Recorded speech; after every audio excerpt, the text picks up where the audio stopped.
તો બનાસકાંઠાની વાત કરીએ। બનાસકાંઠાના વડગામમાં જળબંબાકારની સ્થિતિ સર્જાઈ છે। 4 કલાકમાં 10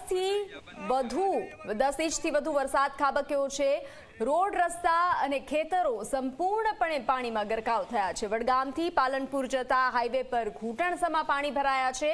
વડગામના રાધાકૃષ્ણ શોપિંગ સેન્ટરમાં વરસાદી પાણી ઘૂસ્યા છે। પાણીના નિકાલ માટે જેસીબીથી કામગીરી હાથ ધરવામાં આવી છે। તો વહેલી સવાર સુધી વડગામમાં 8.5 ઇંચ વરસાદ નોંધાયો હતો અને વધુ વરસાદ યથાવત જોવા મળી રહ્યો છે। તો હાલ 24 કલાકની વાત કરીએ તો 162 તાલુકામાં ભારે વરસાદ અને એમાં વડગામમાં 8.5 ઇંચ વરસાદ નોંધાયો હતો અને હાલ 4 કલાકમાં 10 ઇંચથી વધુ વરસાદ વડગામમાં નોંધાયો છે। તો રોડ રસ્તા અને ખેતરો પૂર્ણપણે પાણીમાં ગરકાવ થયા છે। વડગામથી પાલનપુર જતા હાઈવે પર ઘૂંટણસમા પાણી ભરાયા છે। લોકો હાલાકીનો સામનો કરતા નજરે પડ્યા છે। બનાસકાંઠામાં મેઘરાજાનું રૌદ્ર સ્વરૂપ જોવા મળ્યું। ધાનેરાના જાડી ગામે ખેતરો બેટમાં ફેરવાયા છે। જાડી ગામે આવેલા સોલાર પ્લાન્ટનું પાણી ખેતરોમાં ફરી વળતા નુકસાનીના દ્રશ્યો સર્જાયા। અનેક પાડ તૂટી જતા ખેડૂતોના માથે આફત આવી છે। ખેડૂતોને ફરી રોવાનો વારો આવ્યો છે। ખેડૂતોના માથે આફત આવી છે। મેઘરાજાનું રૌદ્ર સ્વરૂપ બનાસકાંઠામાં જોવા મળ્યું છે। ધાનેરાના જાડી ગામે ખેતરો બેટમાં ફેરવાયા છે। જાડી ગામે આવેલા સોલાર પ્લાન્ટનું પાણી ખેતરોમાં ફરી વળતા નુકસાનીના દ્રશ્યો સર્જાયા। અનેક પાડ તૂટી જતા ખેડૂતોના માથે આફત આવી હોય તેવા દ્રશ્યો સર્જાયા। તો બનાસકાંઠાના ધાનેરામાં ખેતરો બેટમાં ફેરવાયા છે। તો વોકડાના પાણી ખેતરોમાં ફરી વળ્યા છે। દેઢા ગામે ખેતરોમાં પાણી ઘૂસી જતા ઊભા પાકને નુકસાનની ભીતિ। ખેડૂતોએ ચેકડેમ બનાવવાની માંગ કરી હતી। તો વરસાદી પાણીના કારણે ખેડૂતો મુશ્કેલીમાં મુકાયા છે। આપ આ દ્રશ્યો જોઈ રહ્યા છો। ભારે વરસાદના કારણે ખેતરો બેટમાં ફેરવાયા છે। રસ્તાઓ પાણીમાં ગરકાવ થયા છે।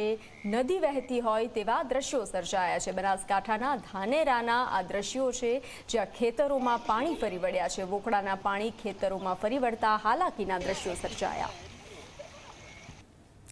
તો બનાસકાંઠાના પાલનપુર હાઈવે પાણીમાં ગરકાવ થયો છે। પાલનપુર આબુ હાઈવે પર બિહારીબાગ પાસે વરસાદી પાણી ભરાયા છે। હાઈવે પર પાણી ભરાઈ જતા વાહન ચાલકો અટવાયા છે। વાહન ચાલકો મુશ્કેલીમાં મુકાયા છે। વરસાદી પાણી ભરાઈ જતા ટ્રાફિક જામના દ્રશ્યો સર્જાયા। રસ્તાઓ પર પાણી ફરી વળ્યા છે। રસ્તાઓ જળમગ્ન થયા છે। આપ આ દ્રશ્યો જોઈ રહ્યા છો। બનાસકાંઠા પાલનપુર હાઈવે પરના આ દ્રશ્યો છે જ્યાં રસ્તાઓ પાણીમાં ગરકાવ થયા છે। પાલનપુર આબુ હાઈવે પર બિહારીબાગ પાસેના આ દ્રશ્યો જ્યાં વરસાદી પાણી ભરાતા લોકોને હાલાકી ભોગવવાનો વારો આવ્યો છે। હાઈવે પર પાણી ભરાઈ જતા વાહન ચાલકો અટવાયા। લોકોના વાહન પણ બંધ પડી રહ્યા છે। તો વરસાદી પાણી ભરાઈ જતા ટ્રાફિક જામના દ્રશ્યો સર્જાયા છે। બનાસકાંઠાના પાલનપુરમાં સાર્વત્રિક વરસાદ જોવા મળ્યો। મેઘમહેર બાદ સરકારી કચેરીઓમાં પાણી ભરાયા। મામલતદાર કચેરીના પ્રાંગણમાં વરસાદી પાણી ભરાયા। ગોગા મહારાજના મંદિરમાં પણ વરસાદી પાણી ફરી વળ્યા છે।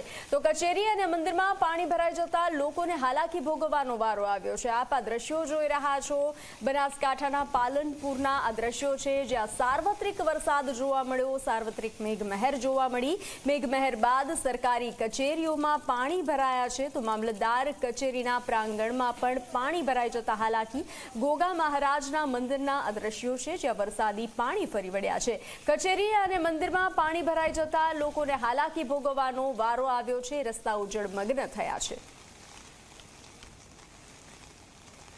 બનાસકાંઠાનો આબુ હાઈવે પણ પાણીમાં ગરકાવ થયો છે। પાલનપુરમાં 7 ઇંચ વરસાદ વરસ્યો। 7 ઇંચ વરસાદ નોંધાયો છે। પાલનપુરથી આબુ રોડને જોડતા માર્ગ પર પાણી ફરી વળ્યા છે। હાઈવે પર ઘૂંટણસમા પાણી ભરાતા વાહન ચાલકો અને સ્થાનિકો હાલાકી ભોગવતા નજરે પડ્યા છે। લોકોને હાલાકી ભોગવવાનો વારો આવ્યો છે। પાલનપુરમાં 7 ઇંચ વરસાદ વરસ્યો છે। તો પાલનપુરના આબુ રોડને જોડતા માર્ગ પર રસ્તાઓ પાણીમાં ગરકાવ થયા છે। માર્ગ જળમગ્ન થયા છે। હાઈવે પર ઘૂંટણસમા પાણી ભરાયા।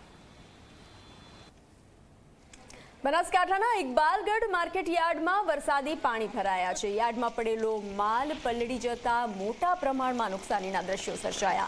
ખેડૂતો અને વેપારીઓમાં રોષનો માહોલ જોવા મળ્યો છે। માર્કેટ યાર્ડમાં 1.5 ફૂટ જેટલા પાણી ભરાઈ જતા લોકોને હાલાકી પડી રહી છે। હાઈવે ઓથોરિટીની બેદરકારીના લીધે પાણી ભરાતું હોવાનો આક્ષેપ કરવામાં આવ્યો છે, પરંતુ દ્રશ્યો જે નુકસાનીના સામે આવ્યા છે, જે રીતે હવામાન વિભાગ દ્વારા સંભાવનાઓ વરસાદની વ્યક્ત કરવામાં આવી હતી, તેને લઈ બેદરકારીના દ્રશ્યો પણ સર્જાયા છે, કારણ કે ઇકબાલગઢ માર્કેટ યાર્ડમાં વરસાદી પાણી ભરાતા માલ પલળી ચૂક્યો છે।